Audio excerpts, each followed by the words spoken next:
এইবাৰ ভাৰত কপাইছে এগৰাকী শিশু চিকিৎসকে ব্যতিক্ৰমী ৰূপত ভাইৰেল হৈছে এগৰাকী শিশু চিকিৎসক সামাজিক মাধ্যমত খলকলৰ সৃষ্টি কৰিছে এগৰাকী চিকিৎসকে কোন এই চিকিৎসকগৰাকী আপুনি জানেনে জানিবলৈ চাওক আমাৰ আজিৰ এই সম্পূৰ্ণ প্ৰতিবেদন এগৰাকী শিশু চিকিৎসকৰ নাম হৈছে ইমৰান এছ পেটেল শিশুসকলক বেজি দিবলৈ চিকিৎসকগৰাকীয়ে ব্যৱহাৰ কৰে বিভিন্ন কৌশল শিশু চিকিৎসকগৰাকীৰ এনে কৌশল দেখিলে আপোনাৰো মৰম লাগিব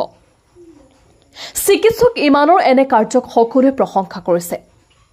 ভেকচিন লোৱাৰ সময়ত প্ৰতিটো শিশুৱে কান্দে কিন্তু চিকিৎসক ইমৰানে যেতিয়া শিশুক ভেকচিন দিয়ে তেতিয়া কান্দাৰ পৰিৱৰ্তে হাঁহে শিশুসকলে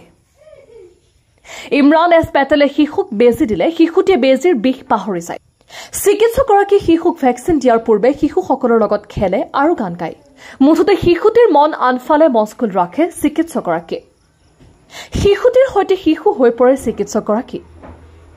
আহমেদাবাদৰ শিশু চিকিৎসক ইমৰান এছ পেটেলৰ ভিডিঅ'ত এতিয়া আকৰ্ষিত কৰিছে সকলোৱে ছ'চিয়েল মিডিয়াত খলকলৰ সৃষ্টি কৰিছে চিকিৎসকগৰাকীৰ ভিডিঅ' সামাজিক মাধ্যমত ভাইৰেল হোৱাৰ পিছত সকলোৱে মহলে প্ৰশংসাৰে উপচাই পেলাইছে চিকিৎসকগৰাকীক আপুনি চিকিৎসকগৰাকীৰ এনে কাৰ্য কি বুলি ভাবে কমেণ্টত জনাব আৰু ভিডিঅ'টো এটা শ্বেয়াৰ কৰি আন 10 জনক দেখাৰ সুবিধা কৰি দিব